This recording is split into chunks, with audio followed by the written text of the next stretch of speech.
शुभ हो, मंगलमय हो।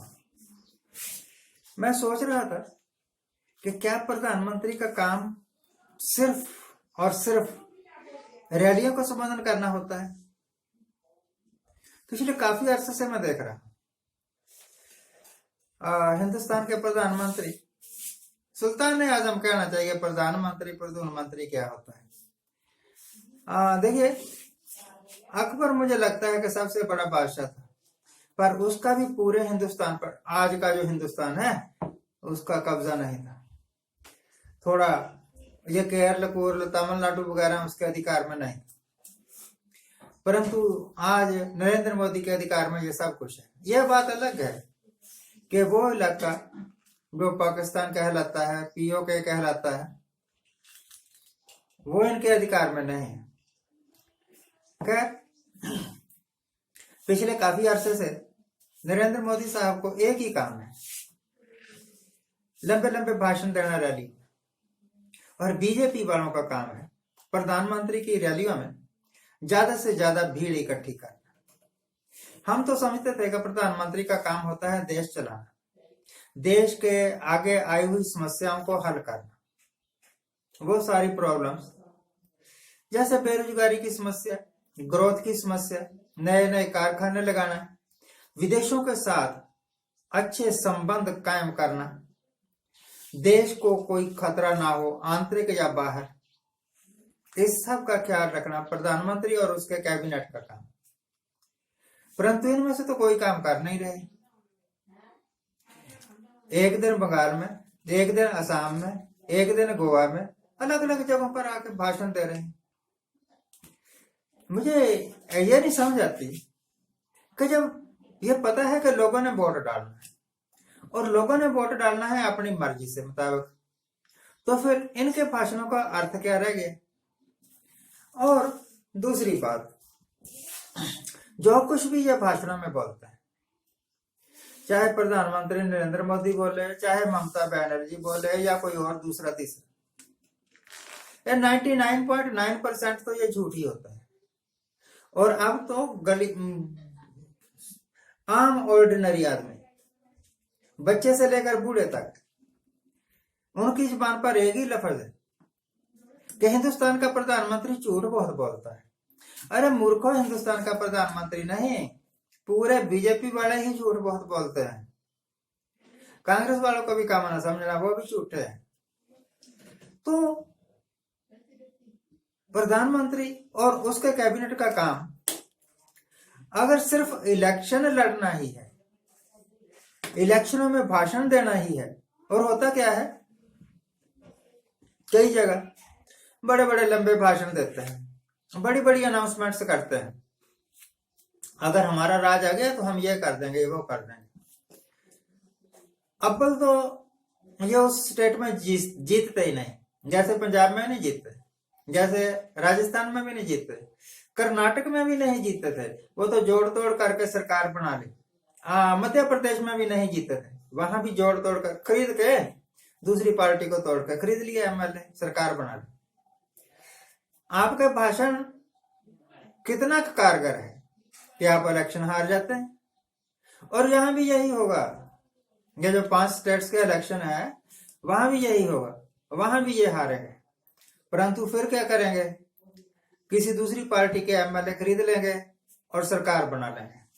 ऐसे ही होता है, इनके पास शायद पैसा बहुत है, या इलेक्शन जीत चुके लोगों में बिक जाने का क्रेज बहुत ज्यादा है। तो वैसे तो कहते हैं कि हिंदुस्तान जो है ना, वो एक डेमोक्रेटिक कंट्री है, लोकतंत्र है, परंतु मुझे तो नहीं लगता लोकतंत्र है। यहां तो रैली तंत्र लगता है, यहां तो विकाऊ तंत्र लगता है। जो भी इस काबिल होता है कि दूसरी पार्टी को तोड़ के कुछ एमएलए खरीद ले, वही सरकार बना लेता है। तो लोकतंत्र कहां रहा भाई। लोकतंत्र का मतलब तो यही है ना कि लोगों की सरकार हो, लोगों के द्वारा चुनी हुई सरकार हो। तो लोगों के द्वारा चुनी हुई सरकार तो वो होगी ना जिसको मैंडेट मिला हो, परंतु मैंडेट तो नहीं मिलता, परंतु फिर भी सरकार बनाते हैं। कर्नाटक में बनाई और मध्य प्रदेश में बनाई, तो फिर आप कैसे कह सकते हैं कि लोकतंत्र है? लोकतंत्र की धज्जियां उड़ाते हैं ये लोग। असल में ये लोग लोकतंत्र के किलर हैं। वैसे ही जैसे कि कुछ 4-5 लोग रड़े, चलते रहा, चलते चलते आदमी को पीटा और इतना पीटा कि वो मर जाए। मैं एक वीडियो देख रहा था, स्थान का नाम नहीं मुझे पता कहाँ की है ये वीडियो, परंतु जो लोगों ने पोशाक पहनी हुई है उससे लगता है कि ये पाकिस्तान की है। हिंदुस्तान में भी मुसलमान है, शायद हिंदुस्तान में ही कहीं ये शूट कर लिया होगा सी ना। तो एक आदमी है, उससे पूछा जाता है तू कौन है, तो वो कहता है मैं यहूदी, और फिर उसको इतना पीटते हैं कि आदमी मर जाता है। हिंदुस्तान में भी इस तरह पीट पीट के मार देता है और उसको कहते हैं लिंचिंग। ये गऊ का मांस ले जा रहा था, ये गाय का व्यापार कर रहा था, ऐसे करके पीट पीट के मार दिया। क्या कोई रिवाज बन गया है को जो भी अपना विरोधी हो उसको इतना पीटो और मार दो?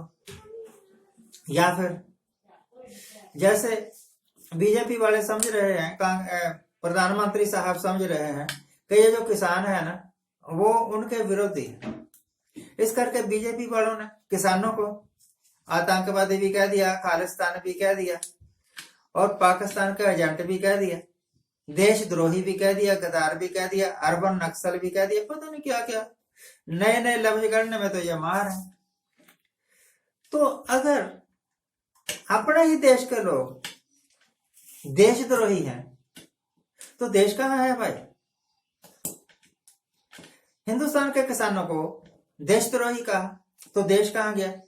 देश तो लोगों के साथ ही बना ना, और सारी ईमानदारी आपके पास है। शुक्र है ये ईमानदारी अब आई। अगर नेहरू के जमाने में, इंदिरा के जमाने में, राजीव गांधी के जमाने में, नरसिम्हा राव के जमाने में या सरदार मनमोहन सिंह के जमाने में ऐसी ही ईमानदारी होती तो अब ये इस काबिल ना होते कि हिंदुस्तान के बड़े बड़े संस्थानों को बेच देते। आपकी अचीवमेंट क्या है प्रधानमंत्री साहब? What is your achievement? What is the achievement of your government? बनाया तो कुछ नहीं और बेचा सब कुछ, दिया तो कुछ नहीं पर लिया सब कुछ। क्या एक प्रधानमंत्री से सिर्फ यही उम्मीद की जानी चाहिए कि वो देश को बर्बाद कर दे, या सिर्फ वो रैलियां करे और झूठ सच बोल के लोगों को इस काबिल बना दे कि वो सोचना ही बंद कर दें और वोटों का पोलराइजेशन हो जाए और आपकी पार्टी हमेशा जीतती रहे? जीत के करोगे क्या? डेवलपमेंट आप कर नहीं सकते क्योंकि आपको करनी नहीं आती। विदेशों के साथ आप अच्छे संबंध बना के नहीं रख सके। नेपाल की एग्जांपल हमारे सामने है, पाकिस्तान की और चाइना की एग्जांपल हमारे सामने है। खैर, आप समझ लीजिए कि जो प्रधानमंत्री, जो सरकार इकोनॉमिक फ्रंट पर फेल हो जाए और विदेश नीति के फ्रंट पर फेल हो जाए, आर्थिक फ्रंट पर फेल हो जाए, डेवलपमेंट के फ्रंट पर फेल हो जाए, डिफेंस के फ्रंट पर फेल हो जाए, वो एक फेल सरकार है। और सबसे बड़ी अचीवमेंट इस सरकार की यह है कि इन्होंने एजुकेशन का बेड़ा बैठा दिया। एग्जाम कोई नहीं, पढ़ाई कोई नहीं, फोन पर ऑनलाइन पढ़ाई हो रही है। ऑनलाइन पढ़ाई फोन पर कितना बर्बाद करोगे हिंदुस्तान को? बस करो, जितना पुण्य कमा लिया उतना ही काफी है। इस्तीफा देके झोला उठा के चले जाओ बद्रीनाथ, पूजा पाठ कर लो, अगला जन्म सुधर जाएगा। आज के लिए इतना ही। आज जिनका जन्मदिन है उनको हैप्पी बर्थडे। आज जिनकी मैरिज एनिवर्सरी है उनको बहुत शुभकामनाएं। सदा सुखी रहिए, आनंद प्रसन्न रहिए।